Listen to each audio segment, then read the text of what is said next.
out 2025, drop a hit like EA. Fuck 'em up, no NIL, here ENDA. Read that paperwork, I seen them telling to the DA. I seen them telling to the DA. Pop out 2025, drop a hit like EA. Fuck 'em up, no NIL, here ENDA. Read that paperwork, I seen them telling to the DA. I seen them telling to the DA. You can't play both sides. Travis Horner, I'm from Bama with a bad spin. Influenced the little ones, took a knee and prayed for him. Hit the T-bow, rewind, spin back, don't miss. Fourth and inches, gloss with extension. Drones over bands, bodies end up missing. Lineman up, down said hood, who really alpha? I don't know, it could be Jalen Hurts or Saban. Turn the Cam Newton after doggy from Georgia. Gotta keep some Trojan. USC, ride with protection. Wash it down like the army. Trick play, flip, could catch and throw McCarthy. X the other men, Wolverine, he is savage. I'm the one who got the trophy after winners get the sports. He a social media type, he like the lights. I know him, sleep on him like old Miss. She from Arkansas, I told her don't even raise her back. Chickens catch him, now this is Jayhawk, Kansas catch one lacking. Kobe Bryant, interception, too many eyes on me like Shadair Sanders. Bro, play defense for me, shallow Sanders. Pop out 2025, drop a hit like EA. Fuck 'em up, no NIL, here ENDA. Read that paperwork, I seen them telling to the DA. I seen them telling to the DA. Pop out 2025, drop a hit like EA. Fuck 'em up, no NIL, here ENDA. Read that paperwork, I seen them telling to the DA. I seen them telling to the DA.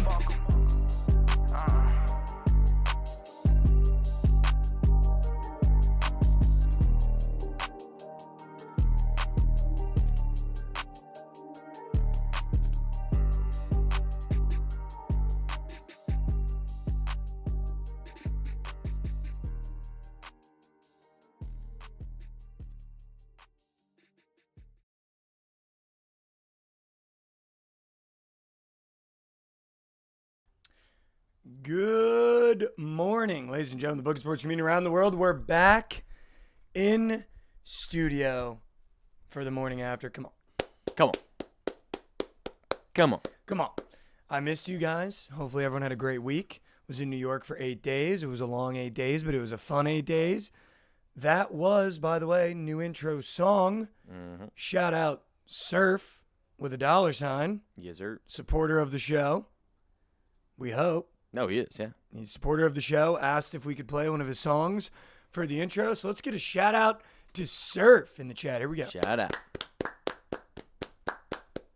Drop a hit like EA. That was good. That was good. That was some bars. I don't know why my voice is gone. I did nothing yesterday. I walked 3 miles, didn't talk to anybody, did nothing. Probably just the whole week catching up to you. Yeah, I guess. Yeah, I mean, I was yelling at those games. That is for sure. Josh Martin in the YouTube chat said, shout out Surf. Shout out Surf. Here we go. We got a great show for you guys. We're going to talk about Luka. We're going to talk about the Super Bowl. We got a college basketball slate. We got an NBA slate. We got trades happening left and right. Josh, let's run the graphic and talk about it. Let's do it.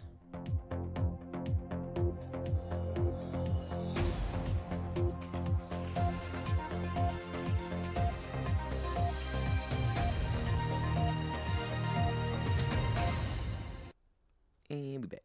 Welcome back to What in the World, the news segment in the morning after I've been having the news last night. I would like to start with the news, Josh, but I feel like we should start in New York. Yeah, I think so. Talk about my week. Yeah. Some funny stuff happened. I already told the hot chocolate story, correct? Yes, you did. Dude, I got really into darts this past week. Playing or watching? Playing. Had you never really played for real before? Not particularly. I'll be honest, I'm not a dive bar guy. Okay. I always appreciated a good dive bar, but I was never a dive bar guy. And my buddy out there, my best friend from forever, lives in New York, and him and his friend group always go to this one little dive bar in New York City. It's got a dartboard, super gross bar, but it's fun. Yeah. And I get the allure now, They always put the game on that I wanted on. And then we just play darts and drink for hours in the afternoon when I had nothing to do. But one afternoon, after the Knicks' second game, I believe it was, So when we put belt to ass on, I think it was the Kings. No, The Grizzlies was the second game was the Grizzlies. Right, when Ja was drunk. Mm-hmm. I went to the dive bar. That was like around the street from my hotel with my buddy from college. I was like, dude, I got to show you this bar. It's sick. We can play darts and fucking do whatever. So we're playing darts, do whatever. Cockroach comes right down the alley of the dartboard. And I was like, oh, that's an actual cockroach. Like on the ground? On the ground. Okay. Fell out of the wall. It was like, and it made a noise. I was like, wow, that's a really fat cockroach. Started crawling towards us. And then we were like, all right, let's try to kill with a dart. So we tried to kill with a dart, couldn't hit it. And then we were like, all right, let's catch it. Because apparently if you step on it, you can get the eggs on your shoes and bring the eggs Oh, I didn't even know everywhere. that. Yeah. So don't kill cockroaches with your feet. with Unless your my buddy shoes, from yeah. college is brain dead. In which case, I would not be shocked that would not be a real thing. But, so we've had a couple drinks. It's me and my buddy from college, a 45-year-old man at the bar, and then a young bartender. So we put a cup on the cockroach. Mm-hmm. Call it the cockroach. It's now in the cup. One of the more disgusting visuals I've ever seen in my life. It's banging around on the glass. Gross. So I go up to the bar, and I was like, yo, caught a cockroach by the dartboard. I don't know what the protocol is, but we didn't kill it. It's just in a cup. Dude, this guy has the gall to look at me and be, this is like one of the more New York things that happened. He goes, you didn't fucking kill it? That's what I probably would have said the same thing. I was like, I would have killed it for sure. I was like, I don't know your guys' protocol with the cockroaches. Also wanted you to know there's a fucking cockroach in your bar. That's more why you're telling him, not because like you want him to kill it. No, It's but like, also, hey buddy, you got cockroaches falling out of the walls here. Yeah, but also it's your bar. You kill it. Yeah, that's true. You know, I don't get paid to take care of your cockroaches. Yeah. But And then he looks at me and he's like, the protocol is you just kill the thing. And I'm not even protocol. kidding. Dude, me and my buddy had been drinking for a little bit. And sometimes I'll have a couple beers. I'll get a little aggro. If you get aggro, I won't bring the aggro, but if you get aggro, I look at him, I go, are you fucking kidding me right now? Like dead ass. I looked at him, I was like, are you fucking kidding right now? And the guy was like a younger guy. He might have been a year younger than me, a year older than me. I don't know. He was like a total loser, though. I'll tell you why in a second. But I like kind of snapped at him just like a little bit. And I was like, are you fucking kidding right now? Also, get me another drink. Like that was the point of me coming up to the bar. And he looks at me and goes, sorry, you're right. I'll take care of it. My bad, bro. My bad. I'm just, I'm freaking out a long day. And I was like, you're good. But also, can I get 2 more beers when you're done taking care of that? Yeah. So I was like, now you're not going to give me attitude. So I did you a favor. I could have let that thing loose. Yeah. Or I could have fucking killed it. And then the eggs would have been everywhere. And we were trying to explain to him the egg bit too. He wouldn't listen. The egg bit. He goes over the paper plate. He like puts it under the cup. Goes out on the street. Shoos it away. Comes back in. And he just starts like hanging out at the other end of the bar. I was like, this is not how this is going to go. Because I just caught a cockroach. Then you were being a total dick. And I'm still thirsty. And I need a beer. So you're going Parched. to need to get over here right now. So then I started, not being a dick, threw the hand up. It was just us in the bar too, by the way. Like me and my buddy and this other dude throw the hand up. While I'm hand up, the other dude, he's like 45 years old. He looks at me and goes, that was crazy. How'd he get mad at you for the cockroach? I was like, dude. Oh, that's funny. Thank you, man. Like, what was that? I thought he was saying that you were crazy for putting your hand up. I was going to be like, what? No. So the guy, bartender finally comes back over. I was like, yeah, can we get 2 beers? And then I was like, I felt bad that I kind of snapped at him. And I could tell he was kind of in a mood. And I was like, sorry, man, we just didn't know the protocol. And he was like, well, I guess the protocol is I owe you guys a shot now. Like, this bar's just really old, so there's going to be cockroaches. Like, I was like, okay, that doesn't mean that they're, but, I got you. Yeah. I'm with you. I'm on your wavelength. Let's just pour a shot. Let's do the shot. Gives us a shot. We like take the shot, whatever. He then starts trying to talk to me and my buddy about high school parties and driving drunk. We're playing darts, and he just starts talking behind us, like at us. Like talk, but you guys aren't talking, like no. Acknowledging it. We were back to him, and he just starts talking. So then I turned around to be like, are you talking to us right now? And he just starts like, dude, he goes on this, it was a 20, 25-minute rant about just being like, yeah, you know, it's crazy. Like, there's nothing better than like a good basement house party. Like, brother, I'm getting up there in my 20s. Yeah, I like, literally, what? you couldn't pay me to get in a goddamn basement right now. Like, I don't know what you're talking about, but you couldn't pay me to Yeah, get in it's a basement weird. right now. But then he starts being like, you know, you get the thrill, you get a couple buddies in the back, you had a couple too many. Like, dude, what are you? I mean, the buddies in the back. Yeah, I was like, but what do you do? So then me and my buddy, it was almost like in unison. We just had to take a stand. We were like, dude, that shit's not cool. Like, you could have killed somebody. Like, what are you doing? Like, that shit's not even funny to joke about. He was like, no, but like when you're that young, like you think it's cool. We were like, no, I've never thought that was cool. Yeah, no. Never thought that. Like now, this guy just needed to feel. Yeah, like, he needed to feel. Yeah. Just making him feel like absolute shit about himself. Yeah, dude. We were like, by the way, there's another cockroach. Get on it. No, but it was nuts. Yeah, I've never had someone like just the whole interaction was Yeah, crazy. it's weird. Crazy. That dude sounds a little unstable. Keep in mind, it's a Wednesday. We like close this bar down. I'm walking home. My buddy calls me as I'm walking home. He goes, I want you to turn around and look at me right now. So I'm at the end of the street. I turn around, looking at him. And he gets in. He was like holding the door open in this cab. He gets in the cab, shuts the door. And I guess there's a strip club in New York called Sapphire. And he goes, with me on the phone, talking to the taxi driver, he goes, take me to Sapphire on the double. What is the On double a mean? Wednesday. It means like quickly. Oh, okay. On a Wednesday. That's hilarious. On a Wednesday. And I was like, dude, you're a psycho. I hung up the phone. But it was crazy. It was really fun in New York. There's nothing better than the Garden. I'm excited to hear what Trent has to say about it on Surge and tomorrow when we talk more about him. Mm-hmm. But, dude, I mean, every game was sold out. You couldn't hear yourself Yeah, it think. looked awesome. 2 blowouts against 2 top 3 teams in the West. Like, this team is a contender. I think the Lakers, you know, that was just tough. You get LeBron triple-double in the third quarter. So, yeah. All things considered, I couldn't be more excited for the season going forward. Like, I think this Knicks team is for real. Thank God that OG's thing was only a foot sprain, or else I would have been in shambles. Yeah. Would have been in shambles. However, I've never been in more rat than watching Bronny score in the Garden. Yeah, that was. Because I was, Josh, I was chirping him. How many cheers were there? How many cheers? There had to have been some cheers. Halfway through the fourth, we want Bronny engulfed the Garden. No way. 3 separate times. That's tough. And then JJ put him in and he fucking scored.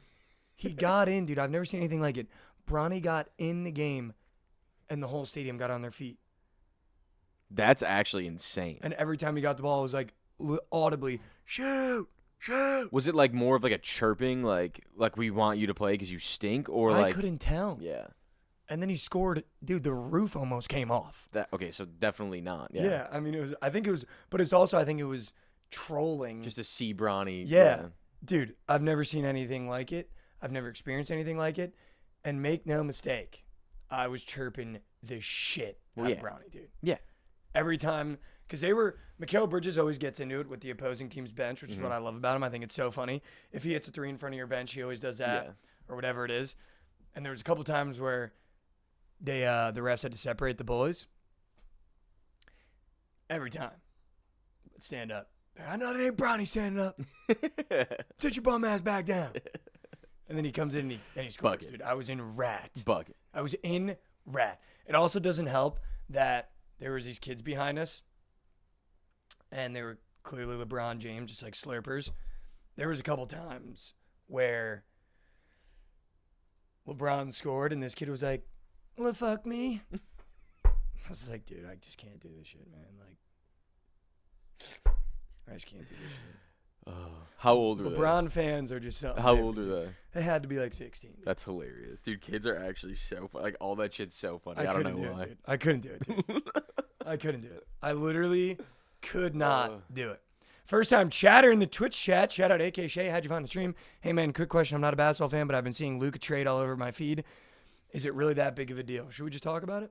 Let's talk about it. I mean, yes, it's that big of a deal. Should we talk about the biggest move in sports history? Sophie Cunningham is on the fever. They got someone else too. For those of you that may not know, Sophie Cunningham is on the fever. And if there's two things in this world that's actually insane. that get me going, Yeah. it's Caitlin Clark and Sophie Cunningham. Now both on the fever. Yeah. Like, Josh, we're all in on the fever. Yeah, you are dialed. Dude, do you know who else they got? I might have to put a rackaroon on the championship future. Dude, they're plus like 1,000 or 800 or something. They got Dewana Bonner, too. Do you know who that is? That's just a name.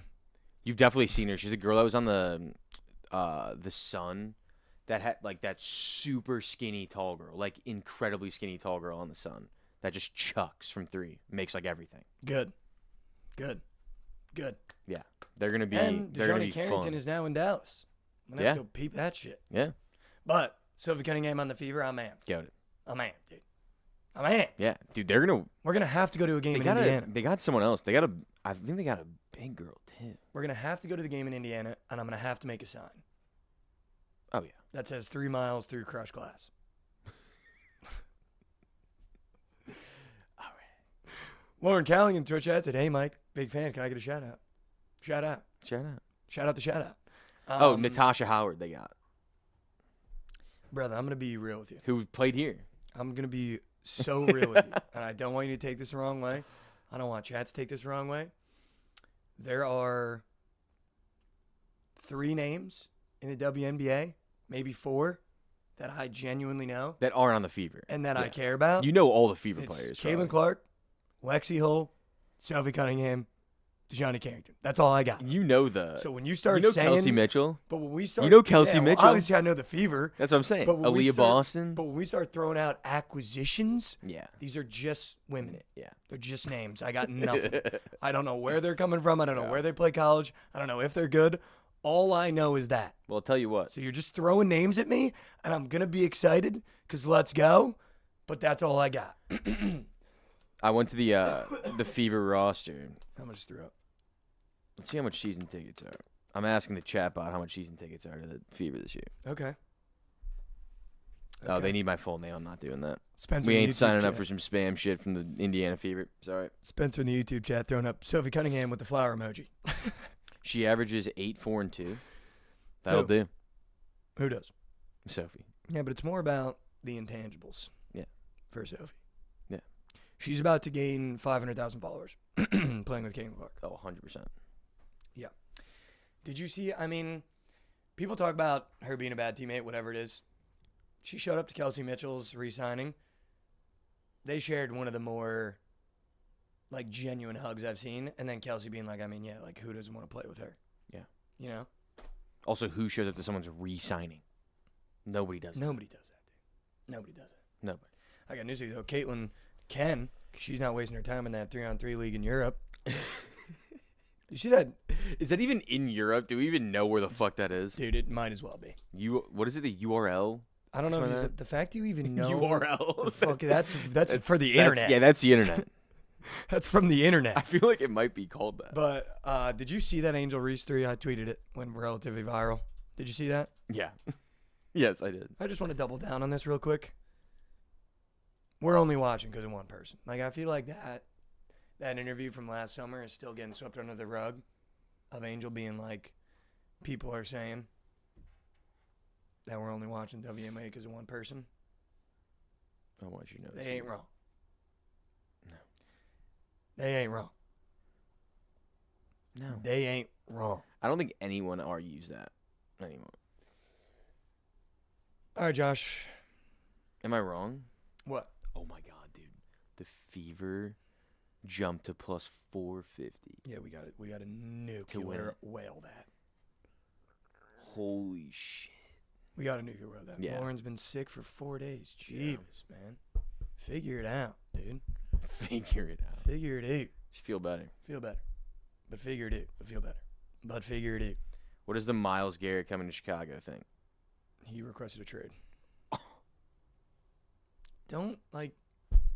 I'm actually going to put a ban on Bears. Someone said that. slurpage, but I'm just going to... You even going... I'm gonna put a ban on the Bears for the rest of the summer. Yeah, okay. No, we're You're keeping. banned. Also, You're banned. have you guys announced how much you paid Aaron Glenn yet? Mm-mm. I think we just made Ben Johnson the highest paid first-time head coach of all time. Shout out, 13 Shout mil. out the Bears. Shout out the Bears. It's going to go so well or so Bearsy. All right. Josh, we need to talk about it. I want to talk about it. We got it up right here. Yeah. Can I get full screen for a second, Josh? And then we can have a conversation. We can about go it. full screen. So, not a Dallas Mavericks fan. Live in the city.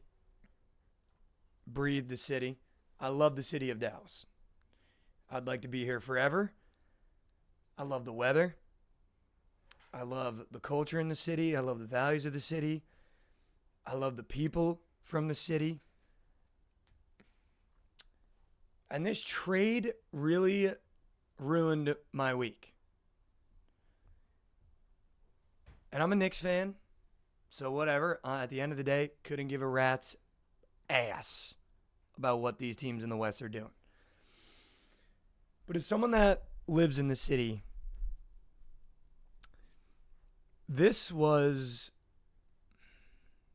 really want to choose my words wisely because I want to make sure that my point comes across, and I'm going to try to do it in not Mikey Over's fashion. I'm going to try to not get fired up while doing this. This was the worst trade in NBA history for a lot of reasons, and a lot of them exclude the court. Trading Luka Doncic in the middle of the night with no warning, with no messaging, Nico Harrison should be ashamed of himself. He should be embarrassed. And I genuinely believe that if this wasn't new ownership, that he should be fired for doing something like this. The Mavs franchise, even from when I was little, was built on loyalty. And it started really with the Dirk era. And as someone that grew up a New Jersey Nets fan, it's really hard to find guys to buy into smaller markets. And when we look at markets, there are big markets, there are small markets. The New Yorks, the LAs, the Chicagos, the Bostons are massive markets. The only reason why in your head right now you might be sitting here going, don't say Dallas is a small market, is because of Luka Doncic and Dirk Nowitzki. But relatively, Dallas is a smaller sports market. And as someone that grew up as a Nets fan, it's really hard to find guys that buy into the culture, that buy into a city of a smaller market and want to commit to being there for their entire career. Every New Jersey Nets player wanted out. Luka Doncic was drafted here at 18 years old. He gave this city every ounce of himself with some of the worst rosters ever assembled in the NBA. He never complained. He never whined. He took teams that relatively probably had no business being in the playoffs to the playoffs. And he beat teams in the West by himself in most series, averaging 35 plus with 9 assists and 9 rebounds. Luka Doncic is 25 years old, and you betrayed him. He never wanted to leave. He never talked anything bad about the city. He never talked anything bad about the franchise. All he did was maybe occasionally enjoy a cheeseburger. Some hookah. And yeah, the kid's 6'7". He's a little tubby. But I got news for you. When Luka Doncic is playing basketball, there is no discussion, no argument. He is a top 3 player in the NBA when he is doing Luka things. And I get it. The NBA is a business. I think Nico Harrison has 0 brain cells. I think there's rocks in there. I think when he shakes his head, it rattles around. But you don't treat a guy like that. No. That gave your franchise everything. You don't trade him in the middle of the night. You don't not get anything back for him. And I think this trade is the worst trade in the NBA for multiple levels. That was the first. Is when this kid came to you at 18. He was the son of the city. He was more famous than Dak Prescott. Do you know how hard it is to be more famous than a Dallas Cowboy? When you thought of Dallas, people started thinking of Luka Doncic. He was the guy in this city. And that's really hard to do when the Dallas Cowboys are down the road. You treated him like he was a throwaway bench guy, and you traded him in the middle of the night. The second reason why this is the worst trade in NBA history is you got nothing back. And this is why Nico Harrison's going to go down as the worst GM, and this is going to go down as the worst trade.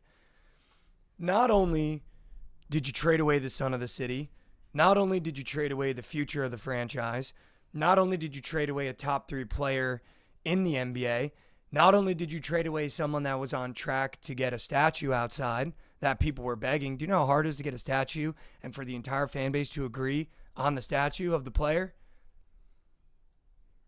He was on statue watch for what he was doing for this franchise. But you got nothing for him. The New York Knicks traded for Mikal Bridges and gave the Brooklyn Nets 5 first-round picks. When we talk about, and as a Knicks fan, we talk about levels of play, Mikal Bridges will never reach Luka Doncic's level. Mikal Bridges isn't even in a single conversation that Luka Doncic will be in by the end of his career. And we gave up 5 first for him.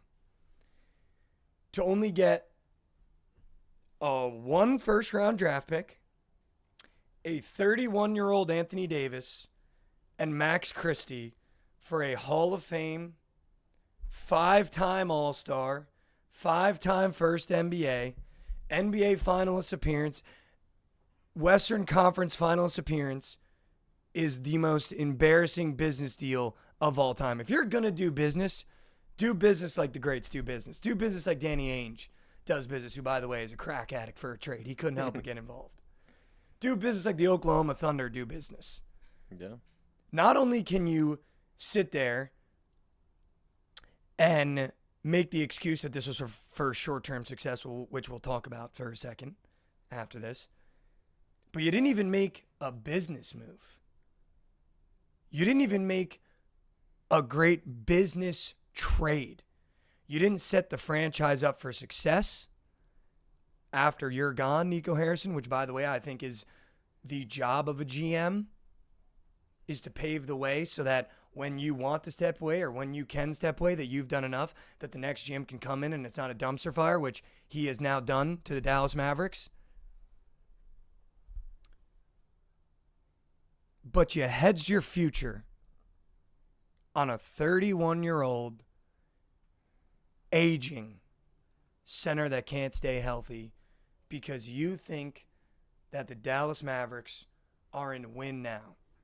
I've never seen a franchise go to the NBA Finals, have a conversation, by the way. I don't know if you remember these conversations. We were having conversations that maybe the NBA Finals MVP should have been on the Mavericks even though they lost because of how unconscious Luka Doncic was that entire series.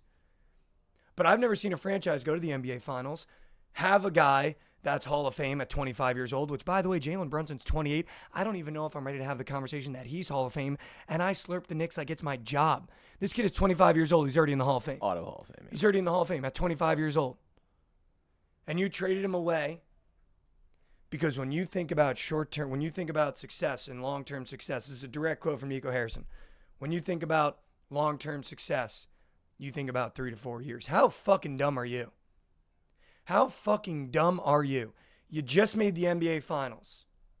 Yeah. With a core that nobody left. You added a great shooter in Klay Thompson. You built this entire team around Luka Doncic. And then you traded him away because now is the short-term success where we believe we have a championship caliber roster that can win an NBA Finals if we add a 31-year-old aging center, even though, wait a minute, we were just in the NBA Finals, and yeah, we lost 4-1 to the Boston Celtics, but Luka Doncic is only 25, and he's only going to get better year over year, and he's proved that every single year. But now we're in win now mode? Yeah, it just makes no sense. Like, I would understand if they traded Kyrie for AD, where it's like, okay, maybe that makes more, maybe Luka plays better with AD. Like, maybe that makes sense. You know what I mean? But getting rid of, I mean, I thought going into this that Luka was one of 2 or 3 untradeable players in the NBA. Like, you literally, as he should have been. No, I know, yeah, but that's what everyone thought. I thought too. Like, I think it's like him, Jokic. Is that it? Like, that might be it. Like guys that are just like so now valuable nobody's to a untradeable. No, I know. Well, yeah, Jokic, I still think will never get traded. But yeah, I literally I'm not on the same train as you. Like, I don't think that what they got in return is like actually that bad for what they traded. I just think that trading a guy like Luka is just for anything is just dumb. For anything. Luka Doncic has 10 more years in this league, and you got one first-round pick for him. That's one of the most Wemby, embarrassing business deals potentially of all time. And by the way, if you're going to trade a guy like Luka, I don't understand how you don't shop him at least. Do you know how many franchises would have sold the farm? People. I guess they asked another franchise, and they were. Oh, I guess it was the Bucks. They wanted to trade for Giannis. But do you know how many franchises would have sold the farm for a guy like Luka Doncic? But I don't know if assets you could have. The thing is, I don't know if there's many teams that have the assets that they would want. Like they probably only wanted like Anthony AD Davis, or Max Giannis. Christie in a first round is embarrassing. Yeah, but AD's got clearly 2 more years. But clearly they wanted a big man that could help them right now. So like it was just that's why they reached out to the Bucks and the Lakers. Like it's AD or Giannis. I don't know if there's anyone else that they would have taken. Wemby's also untradeable. Jason Tatum not untradeable. There is literally 0% chance in my head that anyone can convince me that this trade made any sense, and that this was a good move for the Dallas Mavericks. I mean, you gave up 35 points per game, a 25-year-old, which, by the way, to get in the press conference too with Nico Harrison and be cracking jokes and smiling like the Grinch when you just betrayed not only the fan favorite, but basically the second coming of Dirk Nowitzki in these fans' heads where they're ready to die for this kid. Yeah, that's the where they're ready to go to war for this kid, and you sit there and you make jokes and you smile like the Grinch and talk about defense wins championships, and that's why you went and got Anthony Davis, and that your long-term success is a 3 or 4 year window, not 10 years down the line. Which, by the way, if the problem is that he's a little out of shape and he's 25 years old, you have 10 years to figure that out. So be an adult and figure that out. Your job as at GM is to figure out Luka Doncic if he can't necessarily stay conditioned, because you know what you have. Because even when he's not conditioned and he's a little tubby, he goes to the NBA Finals. And that's something the Mavericks didn't even sniff before Luka got there after Dirk won in 2006. Yeah. So I don't know. And I pray to God that the conspiracy theories aren't right, that this new ownership wants to tank the franchise, they can move to Vegas. I pray to God that those conspiracy theories are not correct. But Nico Harrison has to be the worst GM in the NBA. Like, there is nothing in my head now that can justify trading Luka in the fashion in which you traded him after everything he's done for the Dallas Mavericks. Yeah, I mean, but on the other side of the coin, if you're a Lakers fan, like you thought that your franchise is going to fall off the next 2 years with AD and LeBron. I mean, LeBron's going to retire in the next 1 or 2 years, and AD is going to be 33 years old in the next 2 years. If you're a Lakers fan, you thought your shit was done, like very soon, and now you got a guy for the next 10 years that's literally going to own the league. A decade, he's not even in his prime yet. He's already been to a Western Conference final in the NBA Finals. He's not even in his prime yet. Your athletic prime by the age that doctors say is 28 to 31. He's 25. He's been in the league for 6 years. Yeah. That is insane. The Mavericks drafted an 18-year-old, and we're already calling him a Hall of Fame at 25, and we traded him. They traded him away for Anthony Davis, Max Christie, and 1 first-round pick. Yeah. Kyrie Irving's in his 30s. Klay Thompson's in his 30s. Anthony Davis is in his 30s.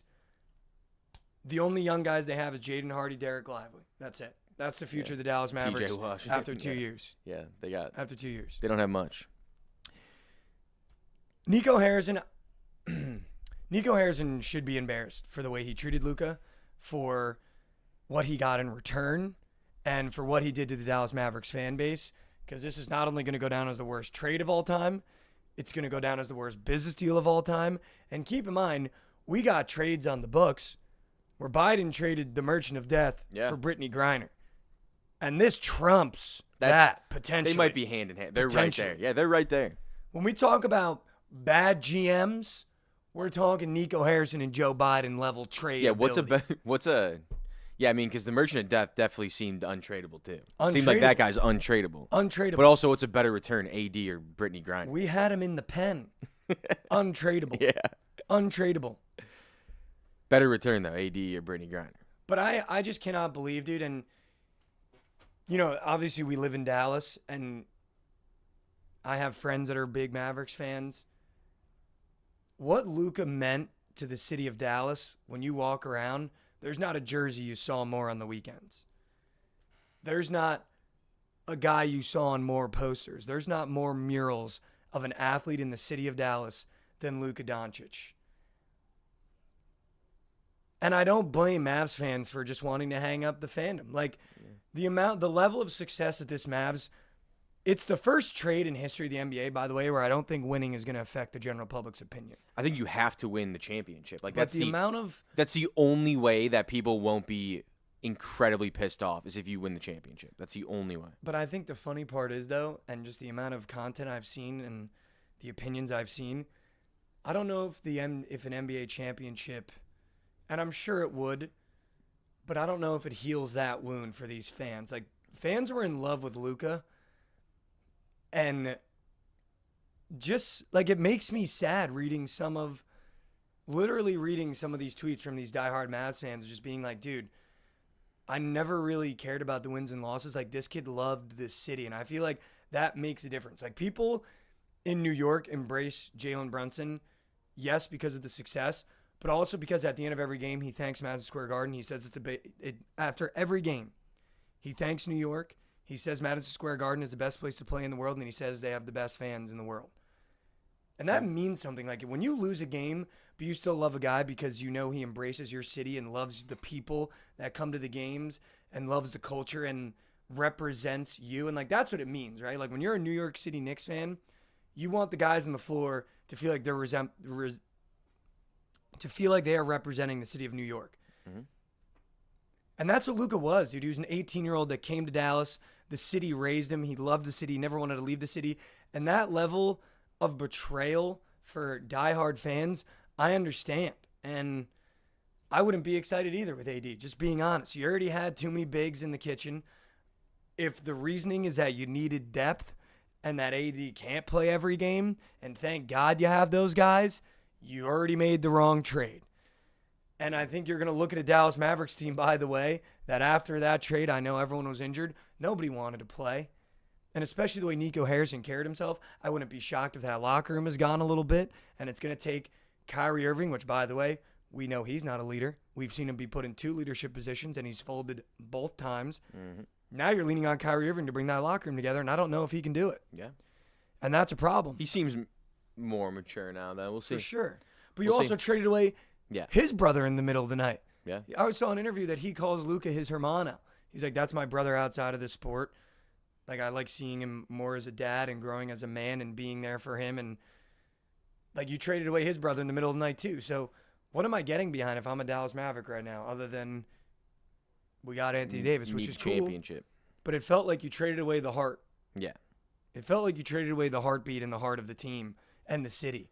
And I think it's going to take the Mavericks a lot of work to get the fans back involved and back bought in. I would say that it's probably the best way that he could have left, though, for the fans, because you don't want him, like, leaving for a different reason. Like, at least you can blame someone. Like, you can be like, this fucking GM, just a fucking idiot. Like, he got rid of him. Like, God forbid, like, his contract was up, and they were like, we're only going to give you $450 million. And it's like you're fighting for him over $50 million with the Lakers, and he leaves because you guys won't pay him. Like, that's worse, I feel like. I agree. Because then you're just kind of, like, in, like, a limbo. Just rip the Band-Aid off and get him out. I agree. If I was a diehard Mavs fan, I would be distraught. I mean, it's the worst trade in NBA history.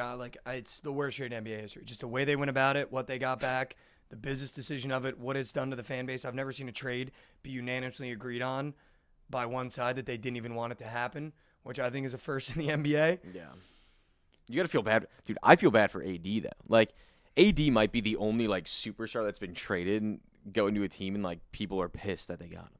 And I think that should tell you the level that Luka had in the city. That's what it is. Yeah. Well, that's what it is, yeah. Like, that I don't even know if it's literally tell you what he's just that good at like, he can dominate an entire game in every facet of it by himself. But that's what I mean. Like, he's that good at basketball, and that's how much he meant to the Mavericks, that you can look at Anthony Davis and be like, dude, he just had 40 rebounds the other night, but I don't want him. Yeah. I want our guy. I want Luka, yeah.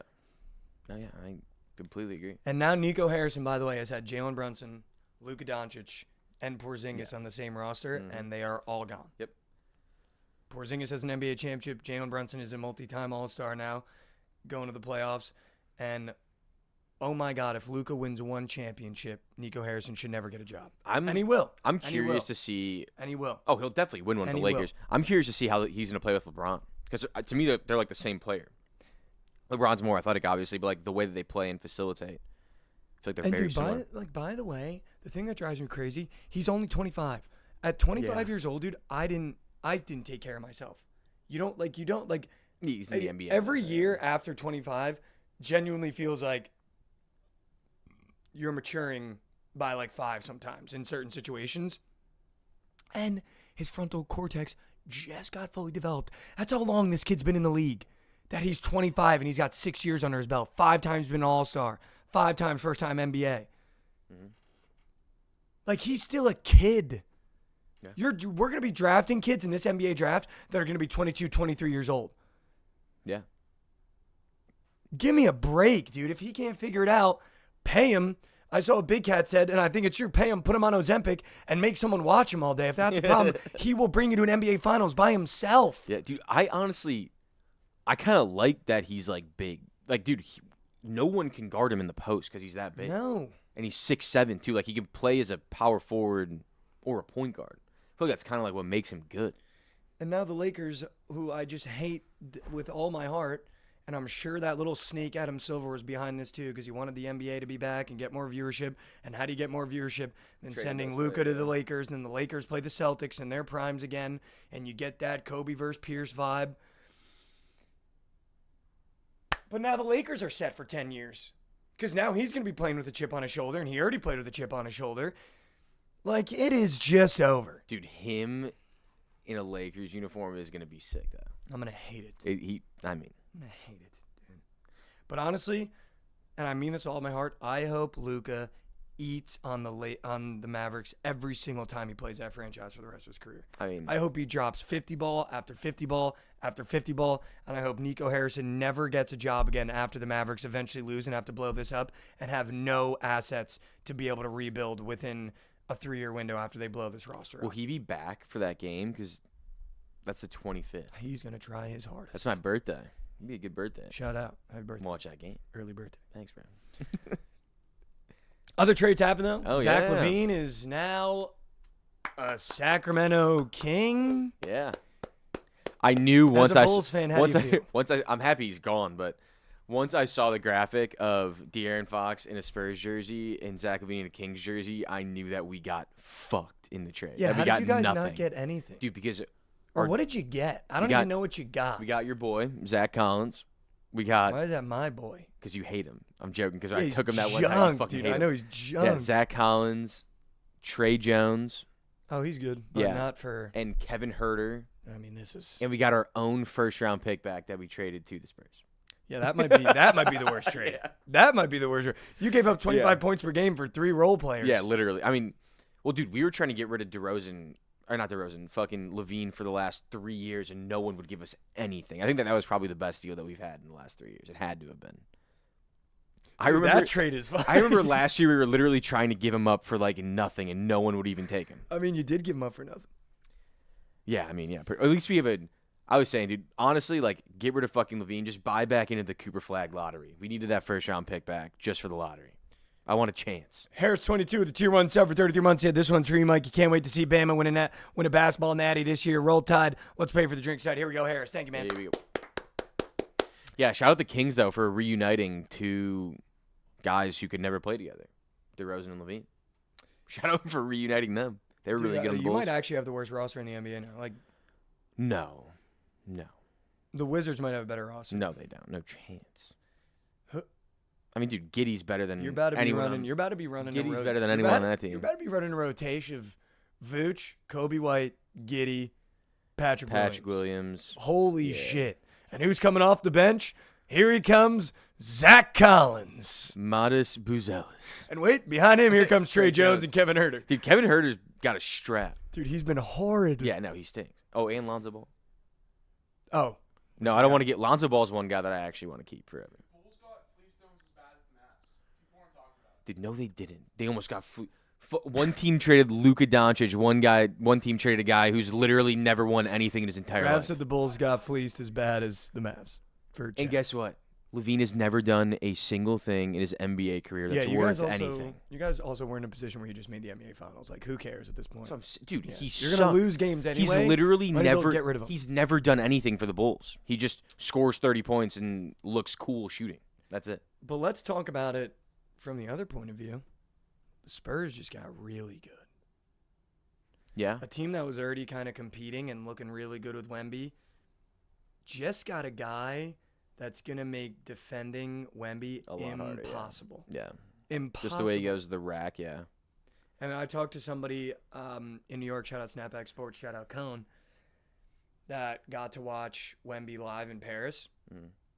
And they were basically saying, you know, on TV, you don't understand his impact, but on defense, when that kid's in the paint, it's actually impossible. Like, you have to reroute every drive if you don't correctly move him outside on the block. Dude, with De'Aaron Fox now, that Spurs team is going to be a problem. Like a real deal problem. Vassal's young, Castle's young, Wemby's young, De'Aaron Fox is young, and who's it spearheaded by? Scumbag Chris Paul. So this team, this team's going to be very, very good. Scumbag Chris Paul. Well, did you see him and Giannis got into it? Yeah, dude, I saw someone say like Chris Paul's pissed or something. I thought that we got Chris Paul. I was like, God damn it. Chris Paul's pissed. Yeah. Immediately thinks he's going to Chicago. Oh, that's what I thought, dude. Now, he, like, tripped Giannis, and then Giannis was like, fuck with my health, and I'm going to fuck him. Yeah. You know, he's got that weird broken English Yeah. thing going on. Yeah. Dude, but that Spurs team, they might be a contender next year. Like, that's a really good asset to have in De'Aaron Fox, and you didn't give up much. I mean, they gave up Trey Jones, Zach Collins. That's it, really. That first-round pick. You don't need that pick anyway. There's Yeah. no one in the draft that's going to be better than your starting five right Unless now. you get a top 5 pick. But I don't think any of these kids coming out of this year are going to be I mean, that. Cooper Flagg's probably the only one. But he's already Yeah, he's gone, yeah. he's in Washington. No, They've not necessarily. already dude. got his apartment. I mean, you guys might be tanking. That's what I'm for Flagg saying. now, Yeah, that's dude. what I'm saying. Not necessarily. We might get Coop in a Bulls The jersey. good thing is that it's not San Antonio's pick. It's actually our pick. So we suck. So it's actually going to be our pick. That is it's funny our that you pick. guys are like, traded we to just San want it Antonio. back. Yeah, just give it back to us so we have a chance to get flagged. The fact that you guys are like, hold on, we're looking this bad. We kind of want that back. Yeah, we need that back, brother. We're gonna need that back, and we don't want anything else with it. We trade Just them. give us give us the pick. And We replace give the them cap we space. give them DeMar and a first-round pick for fucking nothing, for literally nothing, and then trade them Levine for the first-round pick back. That's Bulls ball, dude. That's Bulls ball right there. Bulls ball. That's Bulls ball. Yeah, I mean the Sacramento Kings just did this laterally. Yeah. Didn't get any better. Didn't really get any They worse. got worse. I think they got You worse. think a step back? Dude, I mean, Zach Levine will never win anything in the NBA ever. Ever. A series in the playoffs, he'll never win. I promise you. He is a liability on defense, No, he's junk. and he just doesn't care. Like, that's the thing. He literally doesn't care. And I've been saying this for 3 years. I've been the biggest Zach Levine hater for 3 years. I'm thinking the Spurs might make some noise in the playoffs this year. They got a lot better. That's a lot really better. tough first round matchup for a good Western Conference team in the playoffs. Like they're making the Yeah. playoffs now. This is a let's see what we can do this year type roster now with De'Aaron Fox. And dude, you're getting a guy that averaged 25, and now he's playing with Wemby. And by the way, who's going to be facilitating him? Oh, it's Chris Paul. Yeah. Because they're saying De'Aaron's going to play the 2 now. Yeah. The off-ball cuts with De'Aaron Fox that Chris Paul is going to put in his pocket, and that Wemby is now going to be able to crash. Come on, dude. Yeah, they're going to be scary in like 1 or 2 years, I feel like. Once Wemby settles in, I think. That is Tusi. Is I that think. Tusi in the Twitch chat? Shout out Tusi in the Shout out Twitch chat. Tusi in the Twitch chat. Tusi, we're going to give you a banger. I also just want to say the song you just put out on his Instagram, Yeah. gonna need it right now. The diss track? How would Gonna that- need it right now. That Take all diss my track money. was No, not the actually diss track. well. Those were Yeah, I mean, crazy. yeah, he bought. I don't know. Yeah, I don't know. I don't even know who the fuck that guy is, but he got bodied. I don't know who the fuck that guy is, but Tusi literally murdered him in the street. Yeah, that was Like bad. that kid in GTA, that guy, don't know who he is. I don't even know if he exists anymore. Like that was a burying Yeah, that was bad. of buryings we've never seen before. Yeah. But shout out Tusi, that leak you just put out. I'm gonna need Tusi. I'm gonna need that. I'm gonna credit card. I'm gonna need that. I'm gonna need that. Gonna need that. Tusi said Steph Castle's fire. I agree. Steph Castle is disgusting, by the way. He is. He's another guy though. Like Steve. give that dude like 2 more years. Like Steven Castle. I mean, he's so young. He's gross. 19, right? He's gross, dude. 19, 20. Gross. Yeah. I will say though, he's got the campaign disease. Just can't He's- stop shooting. If he's got an inch of space, that motherfucker's coming out, dude. Yeah. That motherfucker is coming out. It's not a Tusi, bad we're disease. It's gonna kind of feed a you. fun disease to have. It's like Rob Dillingham disease. It's fun. I also just, if he's still here, I do have a confession to make. There was a part of my brain that thought me and Tusi were a little bit tight because we followed each other on Twitter. And when he was in Dallas, I DM'd him and I was like, bro, didn't know you were in Dallas. Like, we gotta place a lineup. Now I checked Twitter, unfollowed me. Shout out Tusi. I get it, man. I was donating. I get it. That's I get it. hilarious. I get it. But I got a banger today for Tusi. Today's Bang. banger's for Tusi. Bang. We're getting in the lab for Tusi today. Shout out. Shout out Tusi. Shout out. Thanks for tuning in. Love you. Josh. I've now convinced myself that the Spurs could make the Western Conference Final. I don't know if that's crazy. But this roster, I think, could do it this year with De'Aaron Fox. Yeah. And I think, by the way, if the Luka situation didn't happen, which we just talked about for far too long, but I don't think it's far too long because that was the worst trade I've ever seen made with my own eyes, and I think Nico Harrison should not have a job. If this trade happened without the Luka things, I think we'd be talking about the Spurs being a contender this year. Just with how good Wemby has looked, and now you're adding a guy that's averaging 25 that, by the way, not only is he fast as lightning, but he can also facilitate the rock, but now he gets to play the 2 guard and have pretty much no attention on him because you got to stop. Yeah, you got a guy that's you 9 feet tall. Yeah. Because you got to stop Wemby. Because you got to stop Wemby. Yeah, the second options or the first option's not DeMar DeRozan. Come on. A little different. Come on. They'll be fun to watch. Come on. They'll be a really fun team to watch. I'm excited. Also, everybody that's flying lately, let's be safe now. I don't know what's going on with airplanes, Yeah. but what is that? Saw it today, a United Airlines flight. The engine blew up. Tusi, I know you're on tour. Please be safe. What is that? Tucci said he unfollowed everyone because he didn't want to see gambling Is that what he said? on his feed. Yeah. I get it, man. Dude, I get it. I get it, man. I'm not mad about it. Yeah, you didn't seem mad at all. No, there's just some moments where you got to know where you lie in the field of play. There's Tusi, then there's like 1,000,000 meters, and then there's Mikey Overs. There's no reason Tusi should be following Mikey Overs in the first place. So there's just certain situations where you got to know where you stand in the field of play and understand your role and be able to be like, hand up. I get it. The follow in the first one was like, holy shit. Oh. So, I knew. Listen, if there was something that was coming, it was that. It was due. It was long overdue. Yeah. It was long overdue. However, too, if you need some college basketball, we are goated at college basketball, and it is our time. It is actually our time. It's our time. It's our time. But, yeah, I actually am going to need I'm not even kidding, dude. Tusi, I've been listening to your music a lot lately. Just one, like, not even dick riding on some Glaze shit. But there's a line that he has in one of his songs that changed my perspective on it. It's about villains. And he was like, the villain is a villain because he'll sacrifice the whole world for one person, but the hero will sacrifice one person for the world. And I kind of like that villain, and he kind of does like a little spin on it.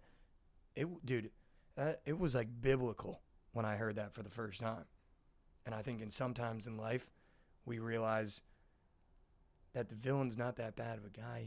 And I think he was doing it from a point of view. It was like, you can be so in love with a person that like you'll sacrifice everything for them. And you kind of understand where a villain is coming from. And I was like, dude, that shit was biblical. No. Like What did you say before that? No dick riding on some Glaze shit. But that shit, dude, like, I've really been getting into, like, actually listening to, like, words instead of the beats and shit. And, like, that was, like, biblical levels of, like, it made me think. And I, like, sat back and did one of my, like, thought exercises, you know what I'm saying? But, yeah, sometimes you just got to respect the guy that's at the top of his craft. Yeah. Just got to respect the guy. JC, you're goated. He said he was losing so bad I didn't want to see gambling on my timeline for like a week and unfollowed everyone. Is that crazy? No, that ain't crazy, man. I go through that once a week. I go through that once a week, and I got news for you. I don't even really like being in the weeds of gambling Twitter. Like, I like doing my thing in my lane, paying for the drinks, betting on a guy because he's got cool shoes, trying to stay horny, making parlays, going to the bar. That's what I like to do. I don't like the whole, there's a whole gambling Twitter. I like to be in my lane. I like to be in the Mikey lane where we'd be like, bro, I don't know if you saw this, but Jalen Brunson got a new twist. I'm taking his more than. That is how it works. That's where I like to live. That's where I like to be. That's where I'd be at. If you want to come find me, that's where I am. I feel like if gambling Twitter was a community, I'd be on my own corner. Yeah. You know what I mean? Like, I feel like there'd be a whole city. I'd have a little corner. I'd be like, who's horny? And who's just trying to pay for some there with drinks? everyone around him. who's trying to pay for some drinks? I think Trent might follow every single person that's ever gambled on Twitter. Dude, it's incredible. I've never seen it. He follows like people like Everyone. everyone. Josh. I mean it's good. Like, Josh. I'm not saying it's a bad thing, Everyone. but he does No, I follow think- no, everyone. it's Yeah. like- It's good, yeah, but No, it's just I was literally crazy talking how about many it. people he knows on Twitter. No, I was literally talking about it in New York. I was like, dude, I actually respect how embedded he is in gambling Twitter. Yeah, Like he's dude. I don't even think this is a crazy take. I think Trent is the biggest thing in gambling Twitter. Like I don't think anyone at Barstool is bigger than him. Like I think when you think gambling Twitter, like how embedded he is in like micro communities too. Oh yeah, 100%. Like he's the biggest thing, dude. 100%. And he just, dude, Trent loves a little beef. Yeah, if he he can does. jump in a space where people are beefing, dude, he That was loves a so little funny. beef, dude. He loves a little beef. Trent jumped in dude. the Providence beef one. That was so funny. Yeah, what With you the and yeah, the Providence dude, he just kids. can't help Yeah. himself. He sees a little can't help beef, dude. He's himself. got to get involved. These kids are like, why is Bookit with Trent in here? Yeah, they were like, wait, crying, what? laughing And emojis. The title of the space was "Fuck Mikey Over." He just he got to get involved, dude. He got to get Oh, involved. that was so funny when he jumped in there. You said Cap, you're a star, my guy. Can somebody clip that one? Yeah, You clip that. screenshot Are that you chat? way behind on there? Because he said that like a long time ago. I might be way behind. Yeah, you might be. Can you screenshot that? Maybe we put up in the studio. You don't get that very often, especially me. Yeah. I don't get that very Smack often, that man. up there. I don't get that very often, man. I get a lot of you're a bot. Yeah. That's what I get. I get a lot of that. But yeah, dude. I mean, I'm all in on the Spurs now. I don't know why, but the De'Aaron Fox trade's got me convinced they might make a little bit of noise. Yeah. They could. Might make a little bit of noise. They could. Dude, I missed you guys. I was I know, gone dude. for too long. That was Also, a long ass time. Shout out JJ. Put me in a hotel room that Trent might have had the funniest bit of the entire weekend. I now know what it feels like to be face guarded by Lou Dort for 20 minutes. Like, dude, me and Trent were sitting in there. We were sitting in there, and Trent was like, "Dude, you ever been? You know?" He was like, "You ever been defended by Lou Dort?" Like, I know what it's like to be in the torture chamber, dude. I was in New York for 8 days, getting face guarded, picked up 90 by Lou Dort, dude. That's how tight that room was. I was face guarded 90, getting my pocket picked for 8 days straight of That's Lou so Dort, good. dude. Of Lou Dort. That's Of so literal good. Lou Dort. Literal Lou Dort. I could picture Trent saying that too, and you just being like, "That is the dumbest and the funniest thing I've ever heard in my Dude, I entire life." almost started crying. I was know, laughing so yeah. hard because he said it as he went into the bathroom, and if you could see the setup of the hotel room, Just so dumb. if I did this, I was touching his bed, and if I put my elbow down, I was touching mine. And Oh, it's so Trent good. is going into the bathroom. He goes, "Dude, I feel like I'm in the fucking torture chamber," and he like slid the door behind him, dude. I started crying, dude. Oh, it's so good. Yeah, Dude, that it was room so did look good. so small, dude. When you were sitting in there, like Dude, bro. it looks as big as this room that we're in right now. No, literally, but there's and this two, isn't a bedroom. but there's 2 full beds. Yeah, that's what I'm saying. Yeah, You know what I mean? And a 2 full bathroom. beds, a bathroom. They put the a closet in the desk. corner. Yeah, See you later, dude. yeah, dude, that looks See you smaller later. than like a fraternity house room, like 100%. Yeah, just but like no drugs and fun stuff. Yeah, none of the fun, none Just- of the, not the table that has all the fun stuff on. it. Yeah, I'm just in a tight ass room by myself. I will tell you one more funny story before we move to the slate because I do want to serve some slate. There are a couple more things We on gotta the news talk that about. happened. There was Yeah, there was a big one. thing. Yeah, there was a big one. But Well, really funny story. So I went out of New York. I got to see my roommates from college that I haven't seen in 5 years. And you realize how fast time flies, dude. yeah. It felt like yesterday You saw him yesterday. that I yeah. saw them. Yeah. But then it didn't at the same time. And I really sat there a couple times like, damn, I haven't seen them in So 5 fucking years, long, bro. yeah. And I spent Every day with them. every day. Yeah. Every day. I do that like once a year with my friends. I see them like once a year when I go back home, and it's so weird. It's so weird, dude. But it feels like I saw them like a month ago. But then there are moments where you're like, damn, it's been 5 years Yeah. since I saw these guys. And it was the Sunday of the Bills game. We had ourselves a day, dude. Yeah. We had a Sunday fun day. We went nuts. Let's go. But I ended up back in my hotel room. DoorDash. One eye. Classic. You ever hit the one eye? Yeah, That's ordering how you for know you're banged up. ordering for 3 people. When you're hitting, with the way I do it, I just can't. I just feel rude if I order one thing, and I'm like, I'm not gonna make them go all the way to the restaurant and then come to me. So I order as if I'm with 4 people. But you ever get so drunk where you're seeing, but then you got to lock in with Oh, that yeah. one eye, Yes. and then you can see everything straight. But then you open that and you're like, oh, nauseous, and then you got to go Yeah. back to the one. And then you turn off your phone like, wow, we're good now. Then you turn off your Locked phone, you're in. like, It's like the most whoa. relieving thing of all Yeah, time. you're like, that's Let's good on put that that. away for a while. So I ended up at the hotel room, bought. I've never done this before. When you talk about ordering for 3 people, I bought the. It was literally, I think it was the 30 taco pack. It was Like from Taco Bell? 30 Supreme tacos in a bag, and I thought, if that's not enough, I also want a Crunchwrap Supreme. Just one. Get One. 30 tacos and 1 Crunchwrap Supreme. That came. I'm not even lying. Have you ever seen Harry Potter? Yeah. You know Which when one? Hermione's reaching in the bag and she's just pulling shit out? Yeah. Dude, you reach in there, the new taco spawned. I never ran out of There's tacos. an infinite amount. I never ran out of tacos, and I thought, you know what I'm gonna do while this is happening? I'm gonna rent Alien Romulus because I've never seen it before. So I watched Alien while mashing Taco Bell in my room at like 3 a.m.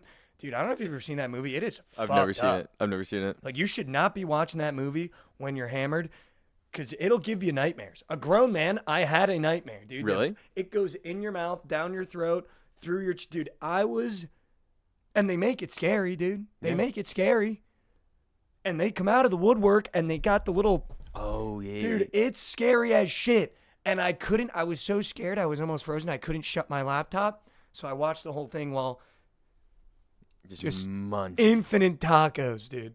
Infinite tacos. How many do you think you ate? Did you count the wrappers at the end? Dude, I'm not going to lie. So ever since I really started working out, I've been able to eat more, which makes sense. Dude. I didn't count the wrappers because when I woke up, I just took the bag and I put it in the hallway because I was like, I cannot away see from me. that. Yeah. I'm not even going to lie. In the moment, it felt like I had 20 of the 30. And I had the crunch wrap too. It's a fuck ton of tacos. Dude, Josh, I had so many tacos that I went to go grab another one and found the crunch wrap and forgot I ordered it. All day out. I hit the taco 12 pack by myself and was levitating over the toilet. Yeah, Alan, I'm going to keep it buck with you. That next morning was a tough one. Levitating. Was a tough one. I've never heard that. That's hilarious. Tough one. I told you the hot chocolate story, though. Yes, you did. Yeah. We talked I got about that on the embarrassed a show. couple times in New York. I just wasn't ready for the speed of the city. Yeah.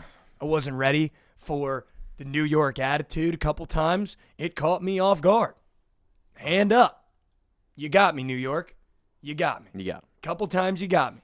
I got a extra small kid-sized hot chocolate for small dick Mike in the back. That's where we're leaving from.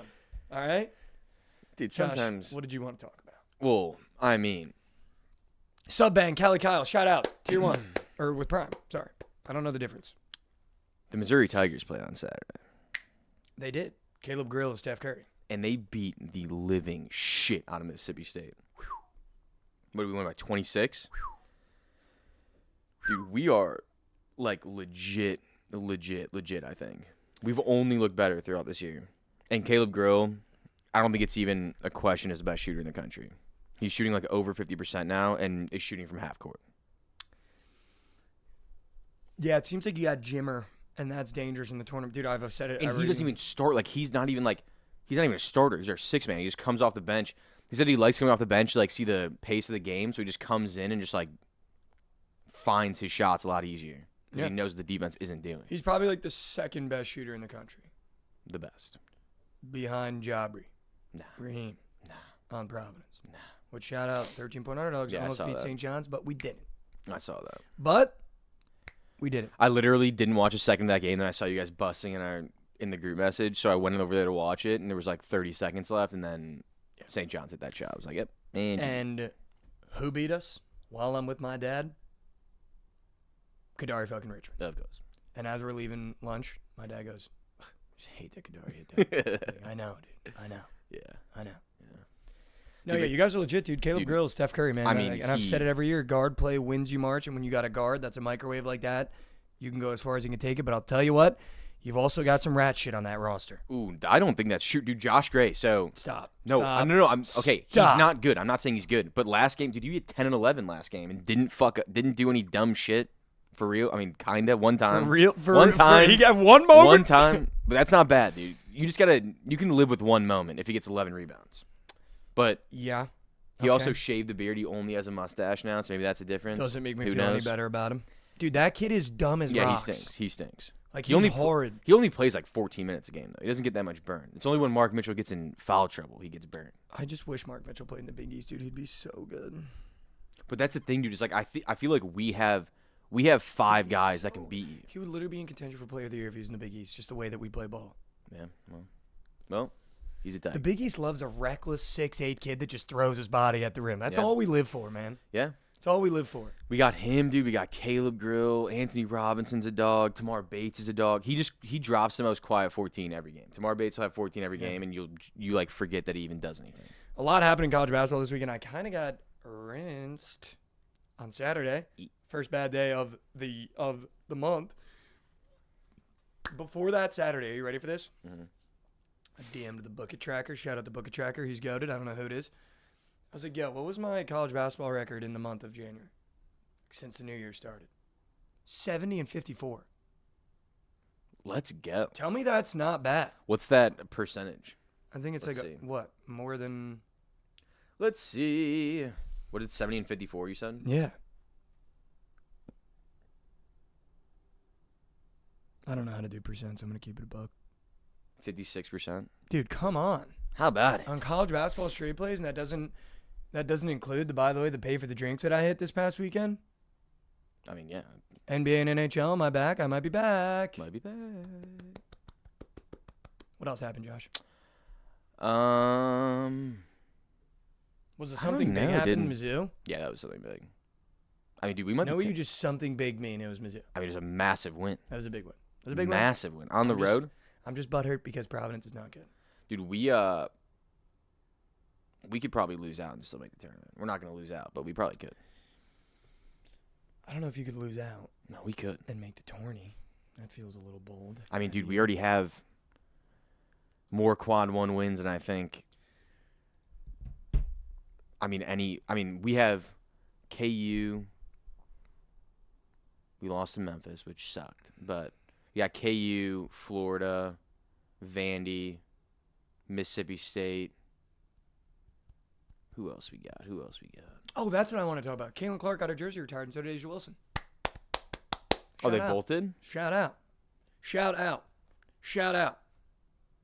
Shout out. Interesting. Shut the fuck up, take the fever. Who's the Naismith Player of the Year? Who do you think that is? Player of the Year. It's going to be Cooper. You think? Yeah. I don't know how you don't give it to him. He's averaging like 23. Yeah. He's so Winning- good. They just spanked UNC. Yeah. I mean, Like UNC a 's so insane. generational spanking. 2 things I want to talk about, then we'll surf the slate. Yes, it is soccer. Yes, it's my favorite sport. Yes, I never talk about it because I don't think you guys really care for it, but I want to talk about it. I'm really upset that Man United gave up on Marcus Rashford. I had to take, it's literally maybe our 3rd episode. Yep. I've been so high on Marcus Hot Rashford. take. Not anymore, though, with the way Kylian Mbappe has been playing. I am been so high on Marcus Rashford, and it frustrates me in football, in footy, and that was That was so loud. That felt unbelievable so good. crack out of your back. You guys hear that, chat? Shout out Brian C. Tier 1 sub. Here we go. 13 months. Let's go, fellas. Go on. I've been so high on Marcus Rashford, and I think the one thing that I think differentiates football from everything else, soccer. I love how American soccer is. Like, you can't say soccer with an accent. It sounds good, and I think that's why a lot of Europeans are like, football. Soccer. Let's go play some soccer. But it just frustrates me because Man U, not only do they always buy the wrong players, they never put the right manager in place, it seems. And it's so easy to look at games where Marcus Rashford doesn't play well and blame him, and I get that. But playing for Man United is like playing for the Dallas Cowboys, and they never put him in a place to succeed. It went from left wing to striker, and then he scored at striker, and then they went, well, we're going to buy a striker, and then we're going to move you back to left wing. And I'm really excited for him. Genuinely, I've been a big Marcus Rashford guy for a long time, even though I'm a Liverpool fan. I just like his personality. I like his effort. And I like his game. And I think when he's playing the best ball he can play, which we haven't seen very frequently as of late, which is why I think Man United moved on from him, he's at Kylian Mbappe's level. And I don't think that's a crazy take, especially when you see how bad Kylian Mbappe's been playing for Real Madrid in terms of the level that we have Kylian Mbappe at. But I'm really excited for him at Aston Villa. This is a really sneaky Aston Villa team, and I hope they play through him. I hope the focus is through his feet. I hope they use his pace, and I hope they put him in positions to succeed, because I don't think Man U put him in positions to succeed. And I'm really excited for him to work his way back. Yeah. He reminds me a lot of Neymar, who's my favorite player growing up, who, by the way, I almost cried this weekend when I saw him go back to Santos and he leaned down to kiss the badge and he still can't bend his left knee. Yeah, that was bad. And that really messed me up, dude, because I grew up, Neymar was my idol growing up. There was basketball, there was football, and then there was Neymar. And he was like everything. He was my world. And to see him not be able to bend his knee like really, really, really messed me up, and it made me really, really, really sad. Because I don't even know if we're going to see him play in a Santos uniform. But he reminds me a lot of Neymar. And I think with Neymar, you kind of have to let him play free. And it just felt like Man United just always kept Marcus Rashford in a box. And it was never like, let's get him the ball and let him play free football and let him turn the ball over and not murder him when he turns the ball over in GTA, which is what they did. But I'm really excited for him going to Aston Villa. The other thing in soccer that I want to talk about was Neymar. Really upset me. Really, really hope that we get to see him play once more before his career's done. But I remember even seeing him after that ACL injury. They had a video where he was like screaming and crying, and that also messed me up. But I don't know. Yeah, I think he might be choked. I think he's choked. That looked bad. Which is really sad. Yeah, dude. it is. It's been more than a year.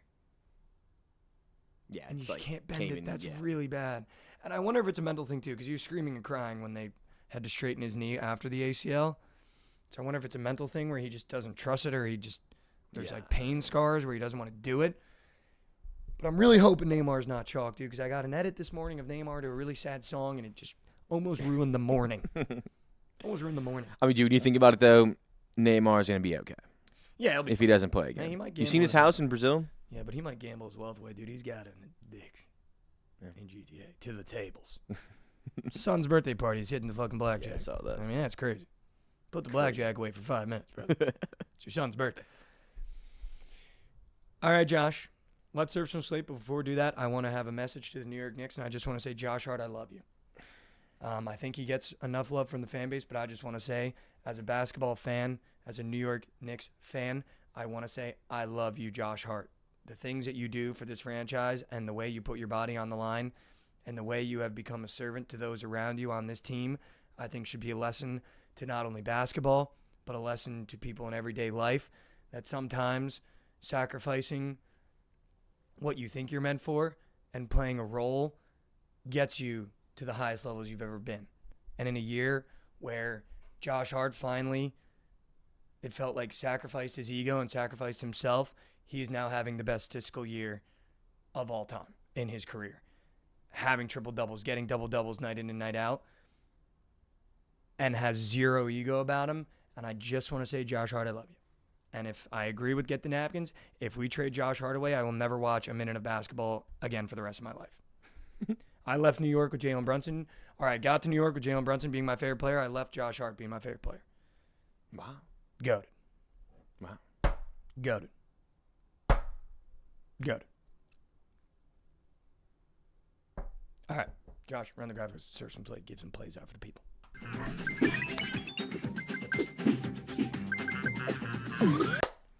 And we back. Welcome back to Slate Surfers, the part of the show we surf give you all the plays and parlays that you need. Let's start in college basketball. Let's do it. Now, as we said, I'm coming off a rough Saturday. I gave myself a little break yesterday because I feel like, much like betting college basketball, for those of you that are new to betting college basketball, and for those of you that are just getting into it, it's okay to take tea breaks betting college basketball. It's going to be on every day. It's going to be on every day. There's going to be at least 1 or 2 good games on every day. It's okay to take a tea break in college basketball, absorb a slate, and move on to tomorrow's slate. It's okay to take a tea break in college basketball. Don't feel like because it's on every day, you got to do it every day. All right? So sometimes you're feeling a little tired. You're not feeling like you're seeing the board right. Take a tea break because guess what? There's 90 more games on tomorrow. So you're not going to miss out. I promise. But let's start. Because I love college basketball, and I'm so excited that it's back. All right. We have some wagons on the board, Josh. One of which has let me down recently. Mm-hmm. Shout out the tribe. We'll get there, though. This Virginia Pitt spread is really, really weird to me. I feel like with how slow Virginia plays and the fact that they are built on their defensive play and their lack of pace of play, I don't know how they even get a spread this big against a team like Pitt, who, by all accounts, I mean, we took them last time they played. It was sharp as ma. I don't know how you give Pitt 12 points. Yeah. 13 I'm seeing now. And it makes me want to take Pitt because I think they run them out of the gym now. Yeah. And Virginia, by the way, has been at home +1 to Florida State, who I think is better than both. That might be a hot take. I don't know. But why would you not sit here and take Pitt -12.5 for at least half a unit? Yeah, I like Pitt. For at least half a unit just to see. Yeah. Just to see. I agree. Someone in chat said it's Colgate. I haven't looked into that game, and I'm going to be honest, I don't really want to bet Colgate Lehigh. I had a conversation with Trent over the weekend that I think should give you guys some perspective on myself. I love money. I think money's cool. I know we're in the business of making money. But if there's one thing I don't like doing, it's doing stuff that I don't want to do. And I'll be honest, there could be a bet that's as free as ma. You tell me this is happening. If I don't want to watch that game or consume that level of play, I will not place that wager. Colgate Lehigh, I don't want to have to check that score. I don't want to have to tune into that game, so I won't do it. I'd rather make money on the games that I want to game, if that makes sense. That's why I don't like just taking rebounds for players. That's why I don't like taking these gross props, because I don't want to sweat it.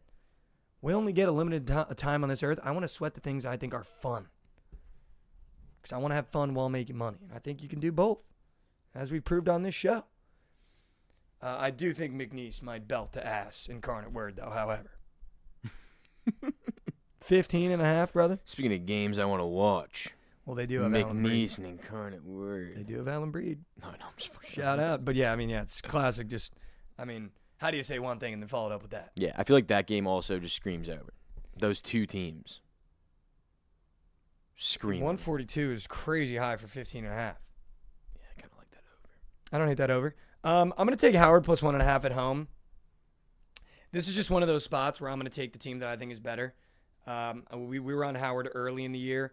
They got us some good wins, and then they kind of sold us the past 3. Atlanta, too. We did see them in Atlanta. Shout out.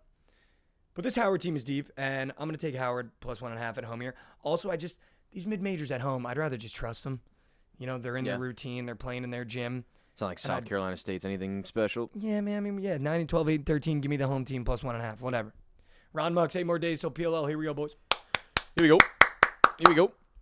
Can't wait for the Atlas to sell again and lose in the playoffs. Shout out. I have a sneaky little play. Is it Southern? It's actually fading Southern. Wow. It's Jackson State +7.5. Jackson State's 6-15. They looked like shit before conference play. They never win. They're 6-2 in conference play. They were literally 0-13 before. Now they're 6-2. They're starting to heat up. And we took Southern, I forgot who they played, but they were maybe Mississippi Valley State, and they were -13.5 or no, 23.5. Mm-hmm. They didn't come close to covering that. I think they might be a little overrated. Okay. And I kind of want to take Jackson State +7.5.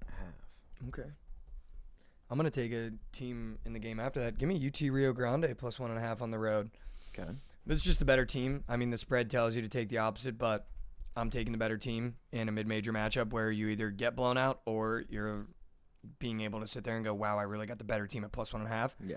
And UT Rio's kind of sneakily won us more bets than they've lost us, and I like them.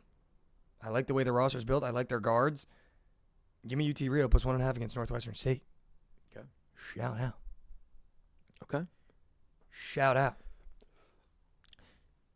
Shout out. We got a Intermission. game on Give me today. one player on Rio. DK Thorne. What do you know about it? Learn DK Thorne, Mason. We got a. Hey, here's the thing, Mason. Don't come in here. Here's the thing about it, Mason. Don't come in here. I know you've been doing the one bang. You're getting into college basketball. I've been doing this. I've been doing this before you even applied to Providence. All right? Don't come in here. Give me the name one player. Don't come in here. Getting on your high horse because the one bang sold last night. All right, Mace. All right. All right, brother. All right. All right. All right. All right. Dude, New Orleans not being a double-digit underdog in their own house when they're 4-18 is, I mean, it's hysterical.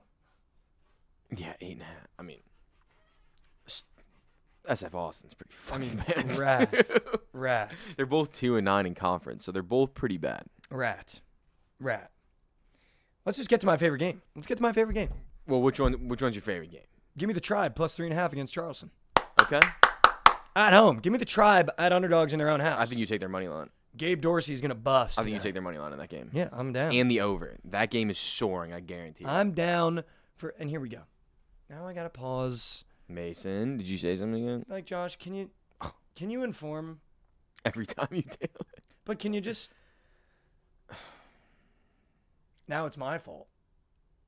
Now it's my fault. Now it's my fault Yeah. that we're not seeing the board correctly. Now it's my fault, Josh. Yeah. This is my problem with the new great. generation, man. This is my problem with this new generation, man. Now it's my fault that you opened the book and said, yeah, Oregon at home is going to smoke Nebraska. And what happened? They lost outright. Yeah. But it's my fault that I clicked the button you clicked first. You know what that is, dude? You know what that is? That's like in Squid Games. If Mason jumped and the glass broke and then I jumped Yeah. after the glass broke and he was like, it only broke because of you. Brother, the glass was broken when I jumped. You clicked the button first. So how about you get in the laptop, bitch, and hit the one bang today, huh? How about that, huh? How about that? We'll be married +3.5. Shout out to Tribe. Shout out. Money line, dude. Just take the money. Shout out Gabe Dorsey. You want my POD? Like, is it in the game that I think it's in? Yes, 100% it is. 100% it is. Like, I already know it. We're Go. fading them, though. Go ahead. Maryland Eastern Shore -3.5. That is not where I thought you were going. We're taking Maryland Eastern Shore. I thought we were going to Kansas, so I was. Oh, no. Why would you say yes? Like I would know that. Because Coppin State's playing. Oh my Lord. This is the only game in conference that Maryland Eastern Shore can win all year. Oh, 100%. So this is the game they win. We take the -3.5, and then we fade them the rest of the year.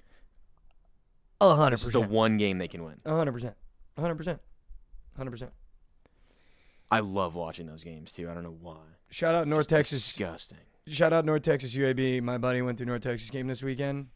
Took North Texas. They came out so sluggish. One of their best players was playing like dog. Knows one of the managers on the team after the game was like, dude, what was going on with that kid? Kid ended up being out at the strip club till 4 a.m. So shout out UNT. Things you don't All know right. when you gamble. That's, all right? They're just kids. They are. And sometimes they like a little strip club. Shout out UNT. All right. I mean, the game of the day. There's one game on today. Game of the day. There's literally one game. There's on one game. today. Game of the day, one game. Yeah. One man, one game. Game of the day.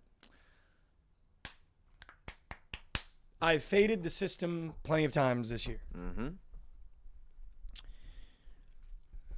The system is on the board. Well, not really, but Not really, kinda, yeah. In terms of like the numbers next to their names. Yeah.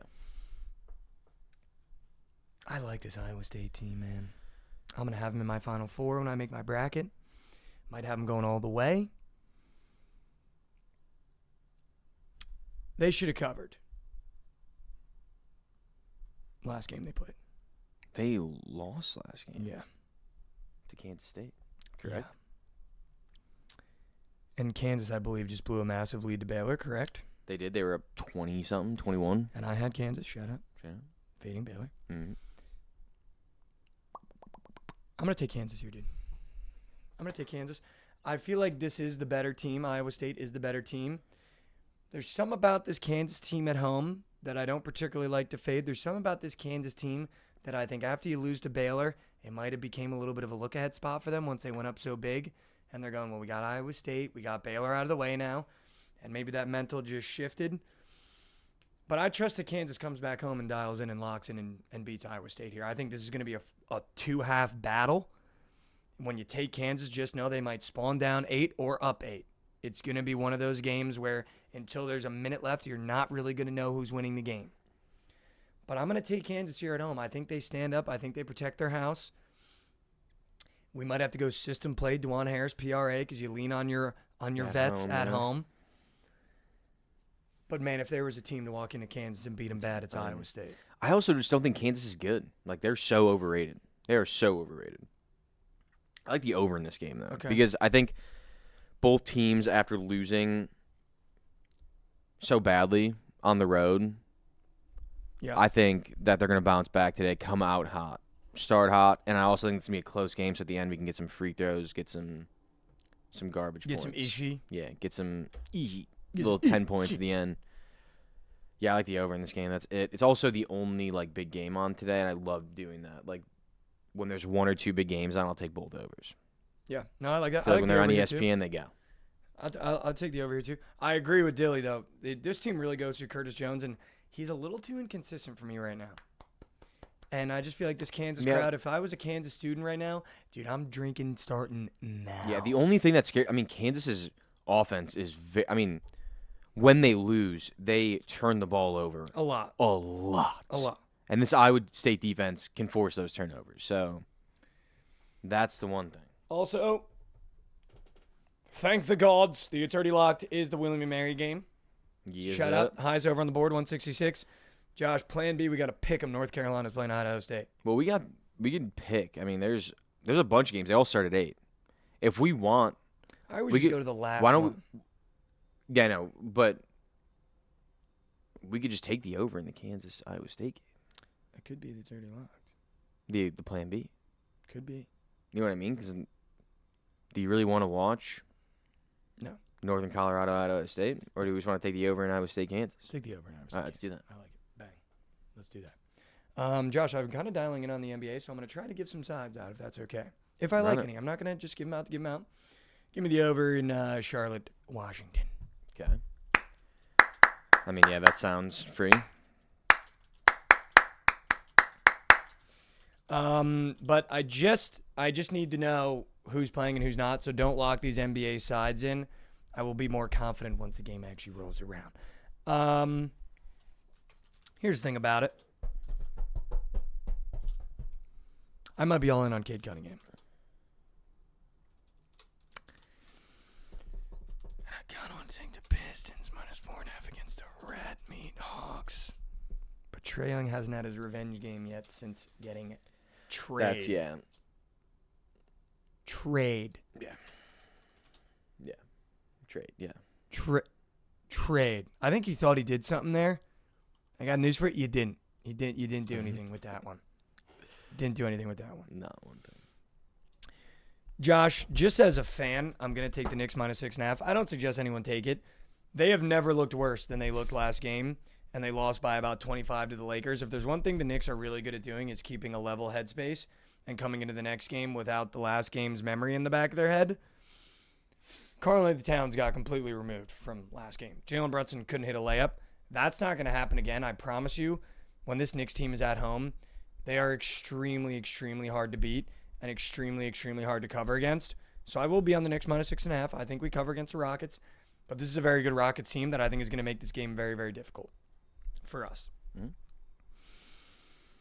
How do you not take the Spurs +4.5?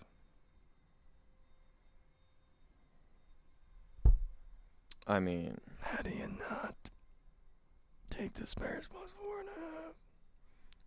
I assume that he's not playing. I don't think he's playing. Game time decision. How do you not take the Spurs plus 4.5? You know what moves my needle for if they're playing or not? Give me the Timberwolves minus 5.5 against the Kings. Here we go. Wemby's also a game time decision. He's questionable. I bet you Zach LaVine's playing for Sacramento, which means they're No, going to he's get their not. ass beat. He's Damn. not.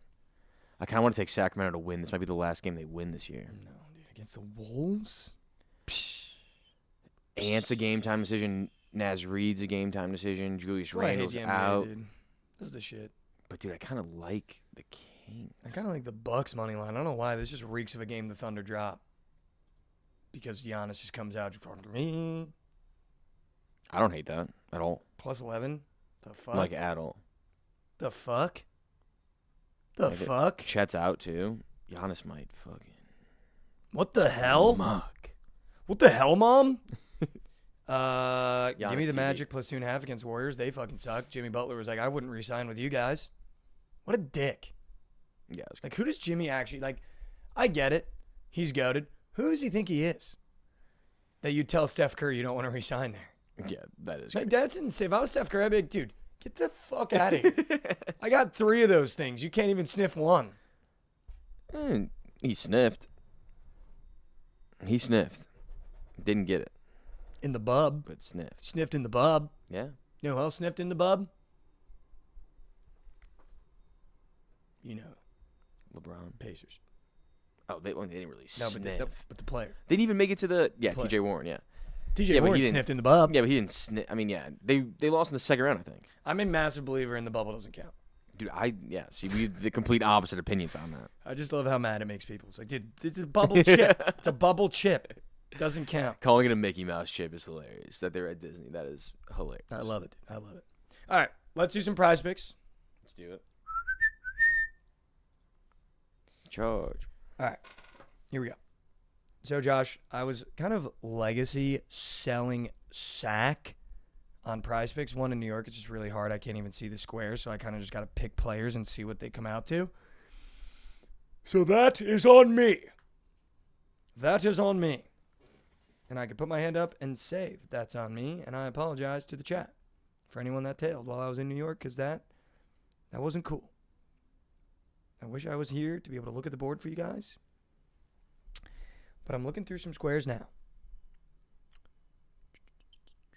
So you guys got to just give me a second here. We're just chefing, we're cooking, we're letting things come to us slowly but surely.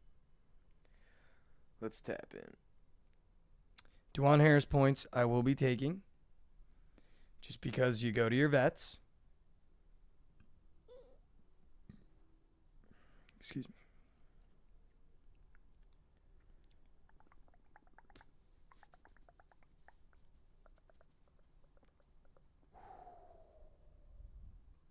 Nelly. Oh, Nelly. Oh, Nelly. Oh, my Nelly. Might be Curtis Jones threes, brother. It might be Curtis Jones threes. I'm thinking it's Curtis Jones threes with... They won't give me Dwan Harris PRA, which is so annoying. And when I look at Dwan Harris, I like to look at what the matchups are going to be, and he's kind of their defensive guy, so it's tough to take a defensive guy to score. But he low-key gets the line a lot.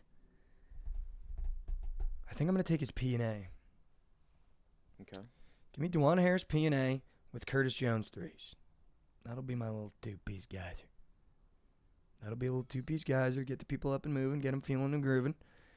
What are you looking at over there? I don't know, dude. I'm kind of... It's a slim board. I know. There's not much to like.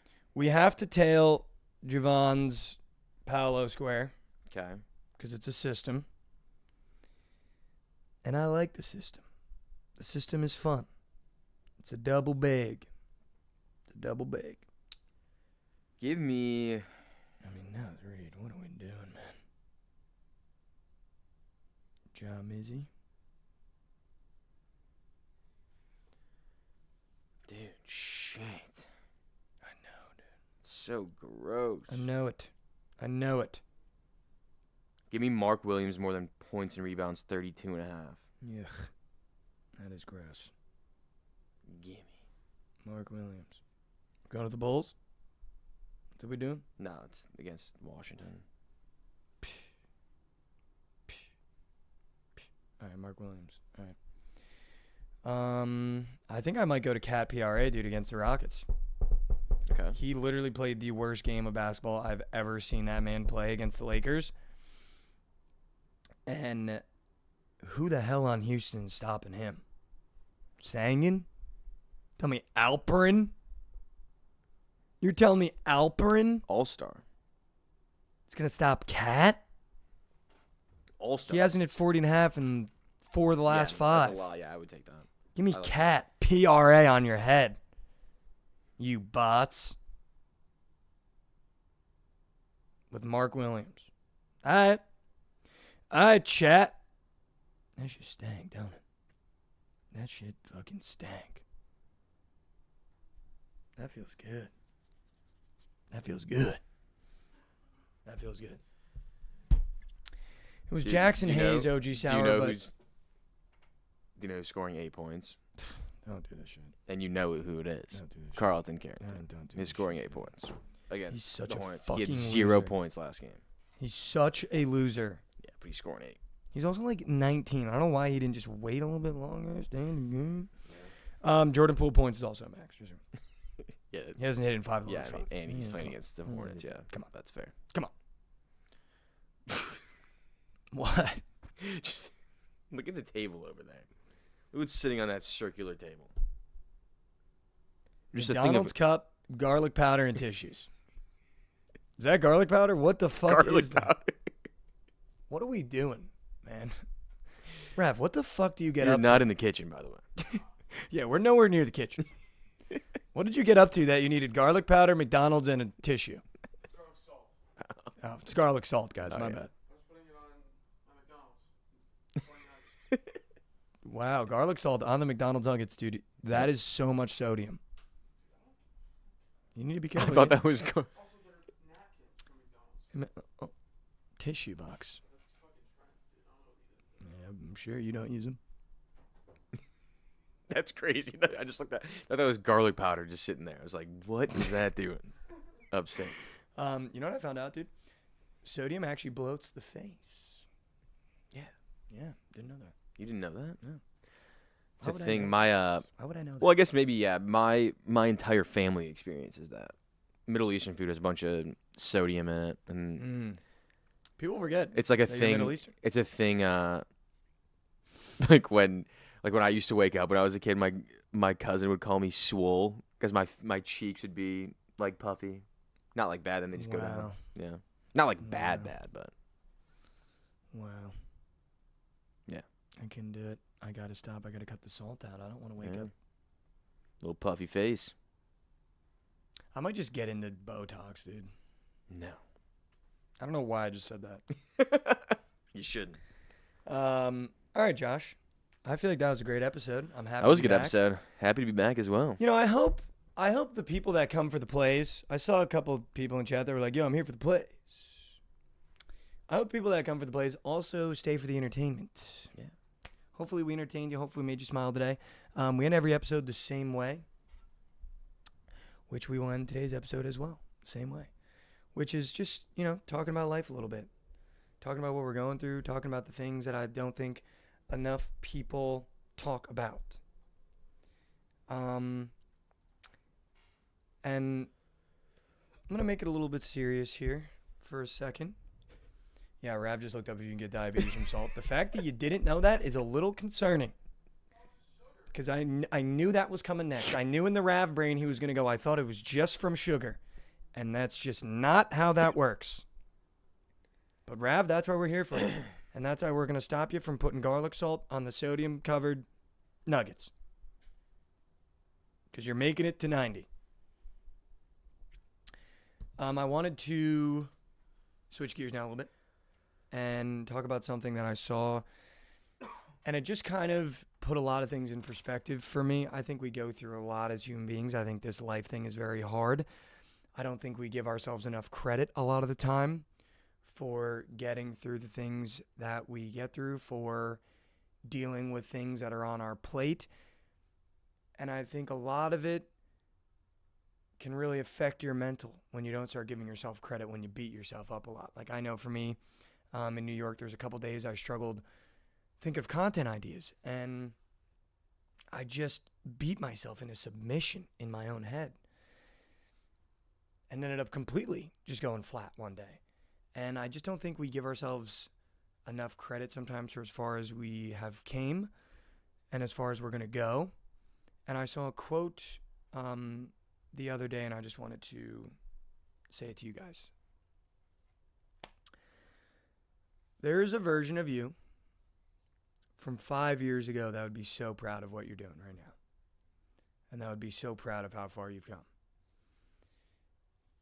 And that really hit me, because I think what happens a lot of the time, especially I think in our professional lives, or even in our personal lives, you get to the point where the goals that you had from 5 years ago don't even feel like succeeded goals. They just felt like you did them, and now you got to immediately move on to the next.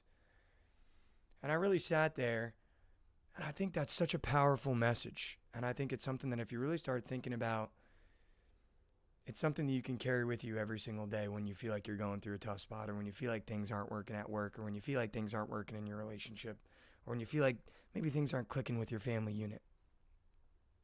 And I think that's so powerful, because I think we forget sometimes how far we've walked in our own shoes. Because I think a lot of times we compare, which I think is really dangerous, because comparison is the thief of joy. And I think we look around and go, I wish I was where they're at, or I wish I was doing that, or I can't believe they're that far, or they look super happy. And I think that, first of all, is just horrible, because as we talked about, comparison is the thief of joy. You got to live where you're at and understand and appreciate where you're at is special. And there might be people that look at your position and go, I wish I was doing what he's doing, or I wish I was where he was. And I think remembering that there's a version of you from 5 years ago that if they met you today, they'd be like, I can't believe we're here. I can't believe we're here.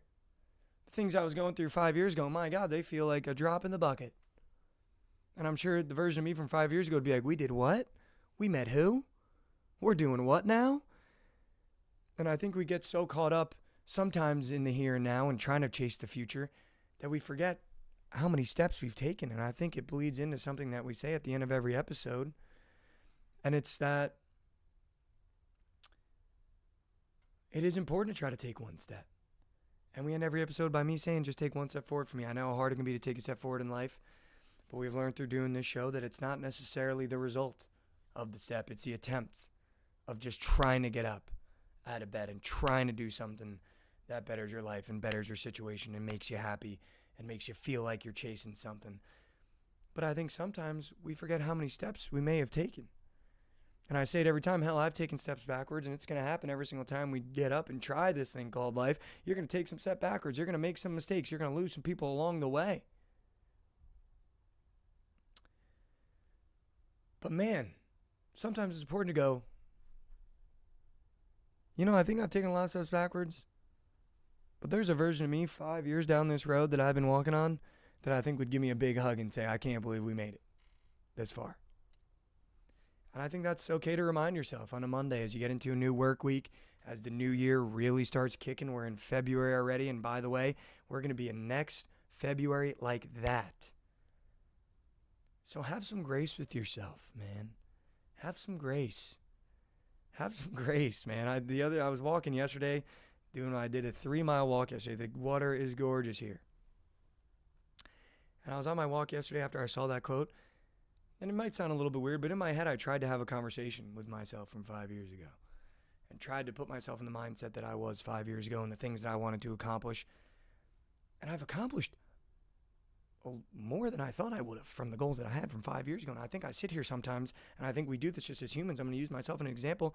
We sit here sometimes thinking, I'm not doing enough. I'm never enough. I'm not going to be enough. I'm never going to get there. But if you told yourself from 5 years ago where you were today, they'd be like, damn, bro. I thought we were going to fucking be on the couch. Or I thought we were going to still be at that job.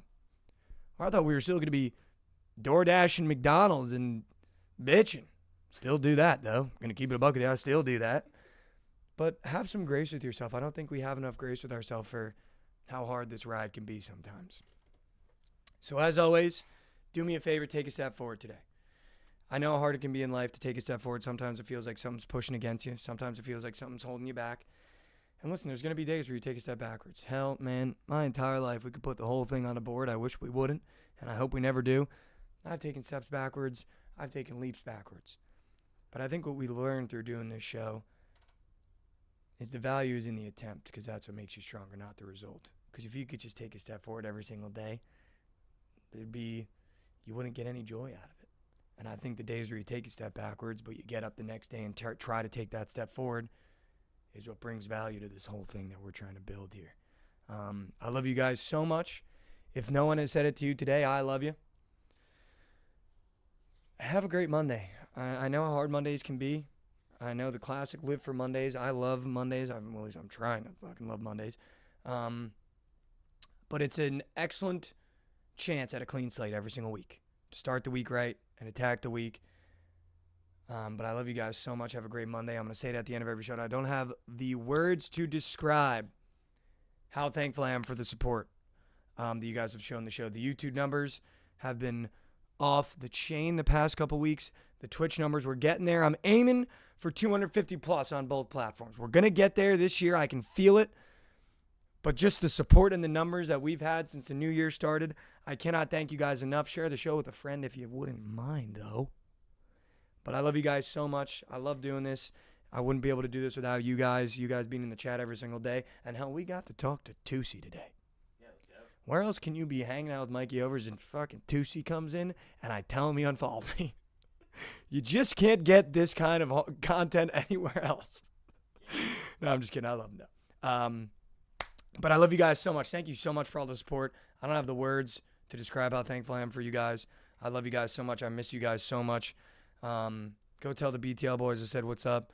Go tell the Surge stream that shit's caked. I'm just kidding. I love you guys so much. Thank you for all the support. We'll be here tomorrow, same time, same place. And don't worry, tomorrow we will talk about the Super Bowl. But just the NBA's up and swinging now. They're making moves. So we had to talk about it.